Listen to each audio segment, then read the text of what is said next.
जगातील सर्वश्रेष्ठ महामानव, पहिले वैज्ञानिक, करुणाचे सागर, तथागत बुद्ध, चक्रवर्ती सम्राट अशोक,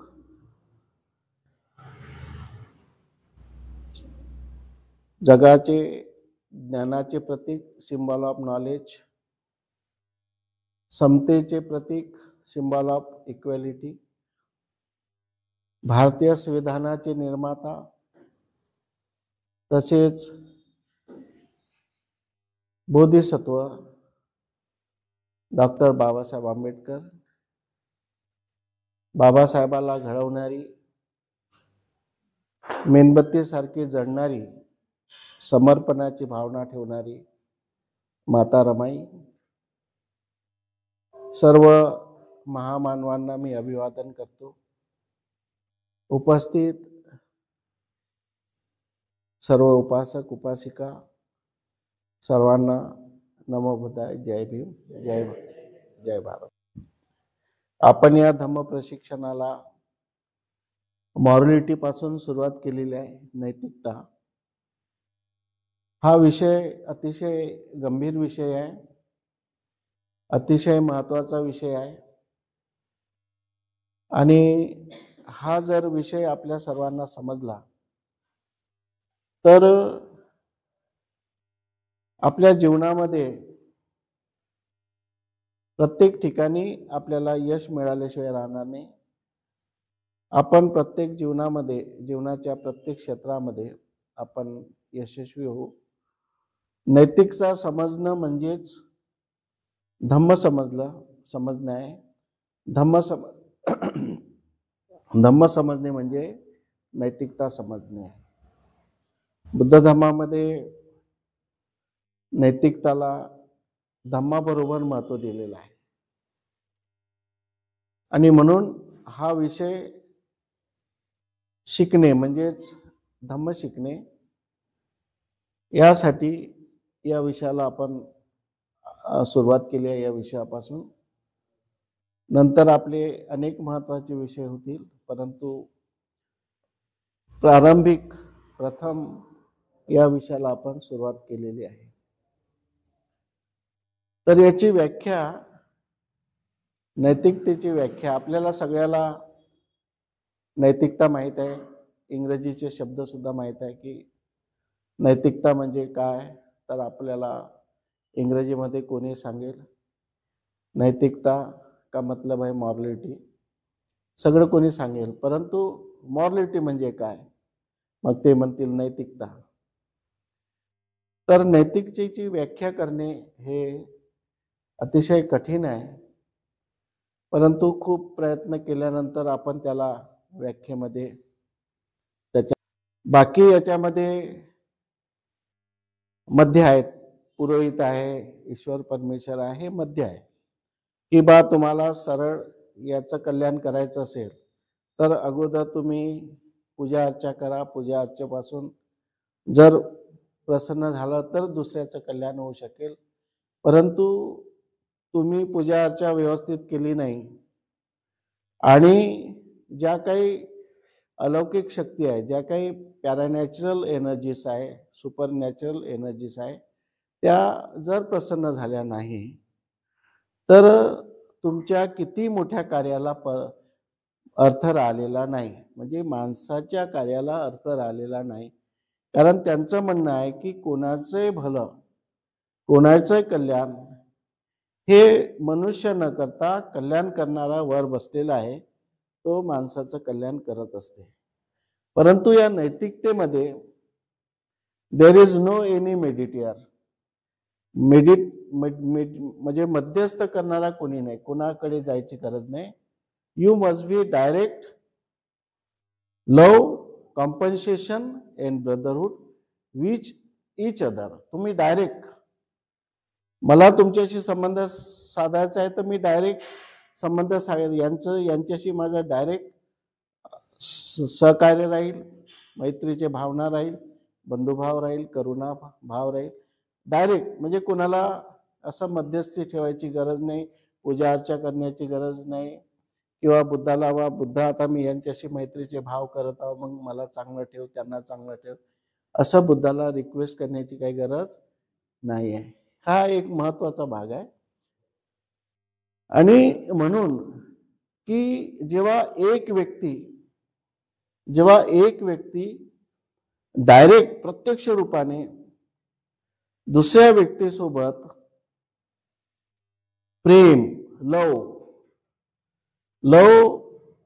प्रेम आपल्याकडे प्रेमाचा अर्थ वेगळा आहे, लवचा अर्थ वेगळा आहे. परंतु बुद्ध धर्मामध्ये लवचा अर्थ इतका मोठा आहे की लव म्हणजे एकदा एका माणसाने एका व्यक्तीवर किंवा कोणावर प्रेम केलं तर त्याच्या मनामध्ये ज्या भावना निर्माण होतात त्या भावना इतक्या प्रभावी असतात की एकदा एखाद्या व्यक्तीवर प्रेम जडलं माणसाचं तर त्याच्यासाठी तो काही करायला तयार असतो.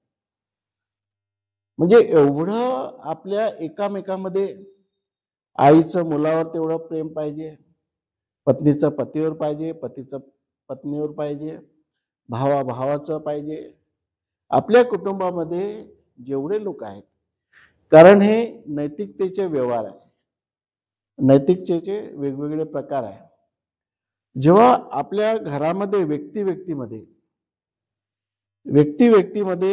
जेव्हा आपलं एवढं प्रेम राहील एकामेकावर की प्रत्येक जण म्हणेल, आपल्या घरातील जेवढे सदस्य असतील तेवढा प्रत्येक जण म्हणेल की मी याच्यासाठी काही करायला तयार आहे. जी भावना मनामध्ये प्रेम, मैत्री, करुणाची भावना, की समर्पणाची भावना, मी स्वतःला संपवून टाकेल परंतु मी आपल्या यांच्यासाठी काही ना काहीतरी करेल, याचा इतिहास आपले महापुरुष आहे. बाबासाहेब आंबेडकर यांनी स्वतःला संपवून टाकलं, स्वतःला संपवलं परंतु समाजाच्या कल्याणासाठी. समाजावर बाबासाहेब आंबेडकरांची एवढी करुणा होती, एवढी मैत्री होती आणि आमच्यावर एवढा बंधुभाव होता की आपलं जीवन, त्यांचं जीवन किती सुखात गेलं असतं. विचार करा तुम्ही, एक साधारण जर बाबासाहेबांनी विचार केला असता की माझं जीवन मी सुखात घालवेल, समाजाशी काही घेणं देणं नाही, मी आपल्या परीने शिकलो, आपल्या प्रयत्नाने शिकलो, तर समाजाचं काय आहे त्याच्यात. मी स्वतः अभ्यास केला, मी स्वतः जागलो, स्वतः 18 तास अभ्यास केला आणि मी स्वतः नोकरी करेल आणि आपलं कुटुंब पोसेल, तर कोणी अडवणार होता का?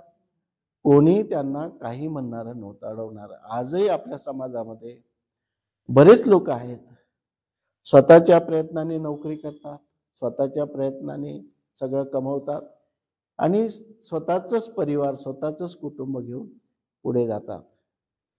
त्यांचं समाजाशी काही घेणं देणं राहत नाही. परंतु जे नैतिकता, बुद्ध धर्मामध्ये एवढं शिकारावर एवढी मोठी नैतिकता सांगितली आहे की नैतिकताला एवढं महत्व दिलेलं आहे की त्या नैतिकतेमुळे प्रत्येक मनुष्य, प्राणी मात्रावर जर आपलं प्रेम असेल तर प्राणी मात्रासाठी आपण काही करायला तयार आहोत. जर एखाद्या मनुष्याच्या कामावर जर कोणी स्टुडंट असेल, विद्यार्थी असेल, त्याचा अभ्यासावर प्रेम असेल, अभ्यासाबद्दल जिव्हाळा असेल, तो अभ्यासासाठी काही करेल. एखाद्याचं भावाचं बहिणीवर प्रेम असेल तर भाऊ बहिणीसाठी काही करायला तयार असेल. जेव्हा अशी प्रवृत्ती प्रत्येक व्यक्तीच्या मनामध्ये निर्माण होईल तर त्यावेळेस घर कसं निर्माण होईल, घरामध्ये कसं वातावरण होईल. आणि म्हणूनच एवढी महत्वाची मानसिक स्थिती आहे नैतिकता. It is the mental situation. माणसाची मानसिक स्थिती अशी जर प्रत्येकाच्या घरामध्ये प्रत्येक व्यक्तीची मानसिकता निर्माण झाली तर जिथं नैतिकता आहे तिथं द्वेष, क्रोध, मोह, तृष्णा या सगळ्या गोष्टी राहू शकत नाही.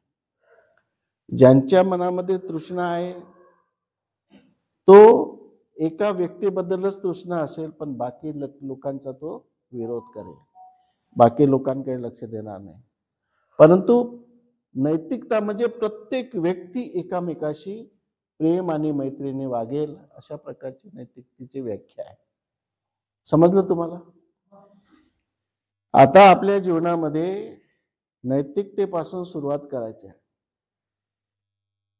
किती माणूस वाईट झाला, किती माणूस आपल्या घरातला कसा असेल,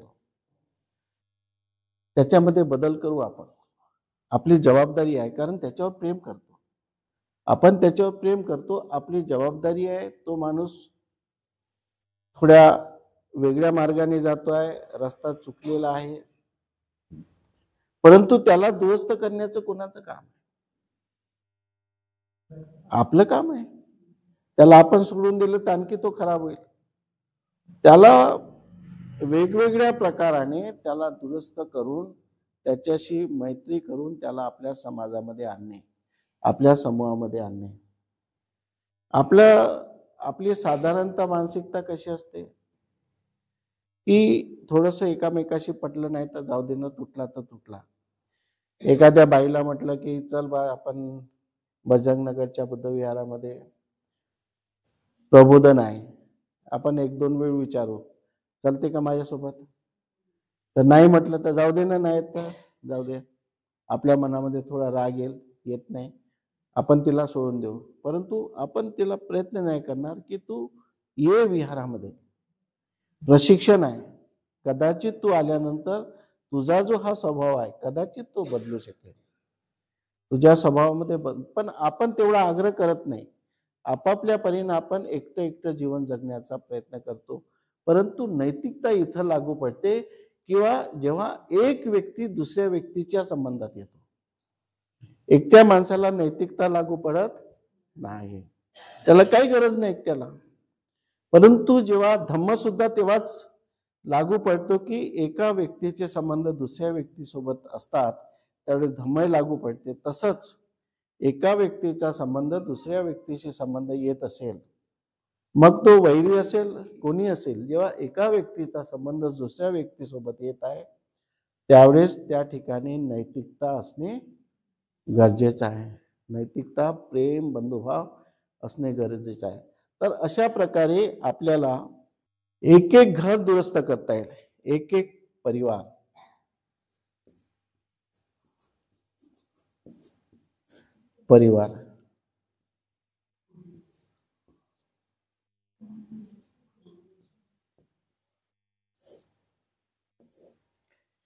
एक एक परिवार, एक एक कुटुंब आपल्याला घडवायचं आहे.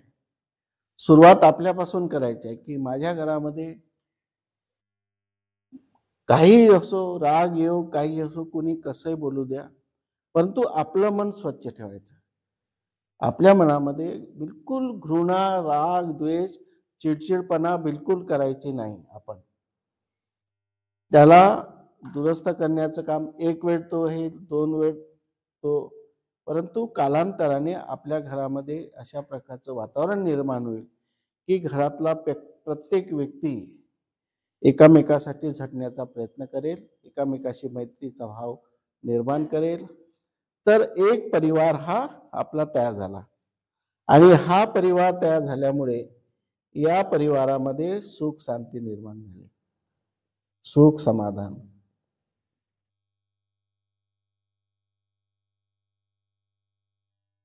आता जिथं सुख समाधान आहे तिथं बुद्ध धर्म लागू झाला. बुद्ध धर्माचा उद्देश काय आहे की समस्या दूर झाल्या पाहिजे आणि घरामध्ये सुख समाधान निर्माण झालं पाहिजे. आपण याच्यामध्ये समस्या राहणार नाही. आता समस्या कुठं निर्माण होते की हा एक मनुष्य आहे आणि हा दुसरा मनुष्य आहे, त्यामधला व्यवहार चुकीचा व्यवहार, चुकीचा व्यवहार असेल, व्यवहार बरोबर नसेल दोघांमध्ये, आणि याच्यामध्ये तृष्णा, आसक्ती असेल, तृष्णा मलाच मिळालं पाहिजे, मलाच, तो नंतर द्वेष असेल, अज्ञान असेल, या 2 माणसाच्या व्यवहारामध्ये तृष्णा असेल, आसक्ती असेल, लोभ असेल, द्वेष असेल, क्रोध असेल, मनातले विकार असतील, आणि अज्ञान असेल, अज्ञान, इग्नोरन्स, अज्ञान असेल, तर या दोघांमध्ये सुख निर्माण होऊ शकेल का? होऊ शकेल? नाही होऊ शकेल. आपल्या साधारणतः आपला जो परिवार आहे सध्या, या स्थितीमध्ये आपले परिवार चालत आहे. सध्या आपली स्थिती, कारण आपल्याला धम्म माहित नाही, नैतिकता माहित नाही, त्याच्यामुळे जे आता विहारात येतात त्यांच्या मनावर परिणाम झालेला आहे. त्यांच्या घरी वातावरण चांगलं आहे, परंतु जे लोक, असे बरेच लोक आहेत की त्याचा धम्माशी संबंध नाही, विहारात येत नाही आणि आपल्या दुसऱ्याच जगामध्ये राहतात, त्याच्या घरी अशा प्रकारचं वातावरण मिळणार नाही. आणि ज्या उपासिका विहारात येऊनही जर अशा प्रकारचं वातावरण आपल्या घरामध्ये ठेवत असतील, विहारात आल्यानंतरही, वंदना घेतल्यानंतरही जर आपल्या घरामध्ये जर व्यवहार, तृष्णाचा व्यवहार होत असेल, लोभाचा व्यवहार होत असेल, द्वेषाचा व्यवहार होत असेल आणि मोह, अज्ञान, आपल्याला चुकावर चुका अशा प्रकारचा व्यवहार होत असेल, तर विहारात येऊनही आपण काय शिकलो? विहारात आलो आपण, वंदना शिकली, वंदनामुळे आपल्या मनाला समाधान प्राप्त झालं की बरं वाटलं, वंदना चांगली आहे, आपल्याला शांत वाटते. परंतु मन कुठं आहे? मनामध्ये हे जे व्यवहार, हे जे विकार आहे मनाचे, हे सुटायला पाहिजे. हे सुटले नाही ना. मनाचे जे विकार आहेत, हे विकार मनाचे गेले नाही मनातून. म्हणून महत्वाचं आहे की आपल्या विहारात जाणे, वंदना करणे, कशासाठी? की आपलं मन सचित परियोदपणम, आपलं मन हे स्वच्छ राहिलं पाहिजे, आपलं मन साफ झालं पाहिजे. आणि ज्यावेळेस आपल्या मनातले विकार हे नष्ट होतील आणि चुकीचा व्यवहार आपला नष्ट होईल, तेव्हा आपल्या घरामध्ये असा व्यवहार सुरू होईल, डायरेक्ट असा व्यवहार सुरू होईल आणि आपल्या परिवारामध्ये सुख आणि समाधान प्राप्त होईल.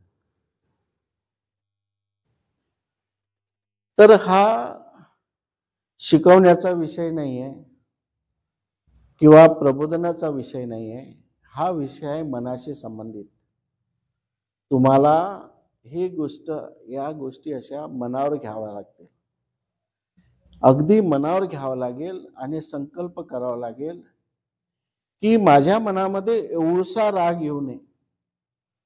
झाल्या चुका होऊ द्या, आपला आपण पाहून घेऊ, काही दिवसांनी त्याच्यामध्ये बदल होईल. मनुष्य आहे, बदलतो. चांगला माणूस वाईट होतो, वाईट माणसं चांगले होतात. माणसामध्ये परिवर्तन आहे, बदल आहे. तर हे बदल होऊ शकतात, परिवर्तन होऊ शकते, कारण तो चांगल्या लोकांसोबत राहील तर त्याचा बदल आवश्यक होईल. परंतु त्याला तुम्ही सोडून द्याल आणि तो वाईट लोकांच्या संगतीत आहे, तर आणखी वाईट बनेल, आणखी जास्त खराब होईल आणि त्याच्यामुळे तुमच्या घरामध्ये आणखी त्रास निर्माण होईल.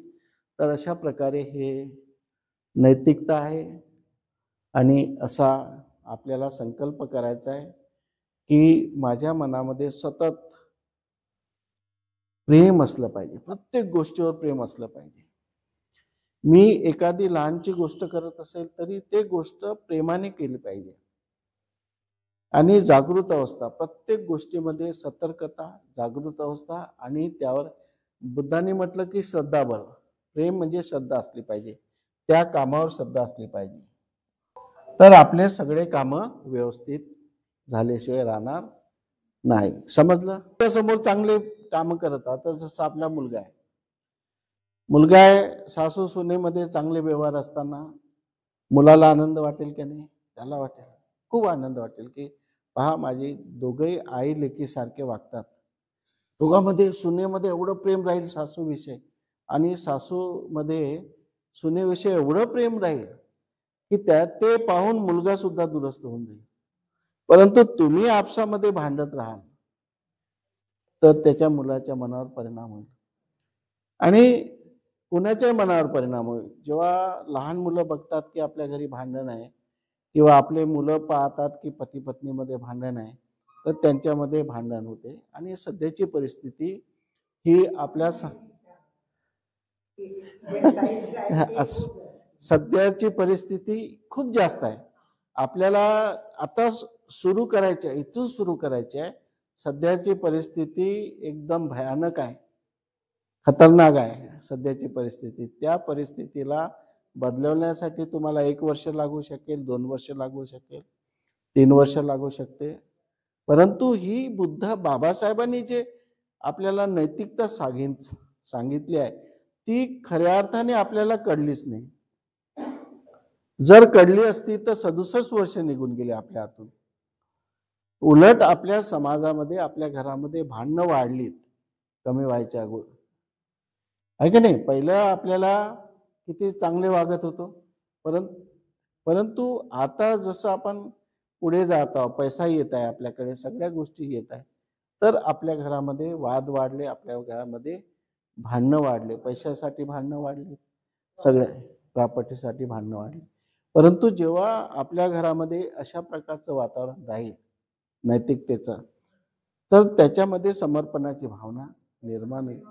तुमच्या परिवारामध्ये खऱ्या अर्थाने नैतिकतेमुळेच सुख आणि समाधान प्राप्त होऊ शकते, याची गॅरंटी बाबासाहेबांनी घेतली आणि बुद्धांनी सुद्धा घेतली.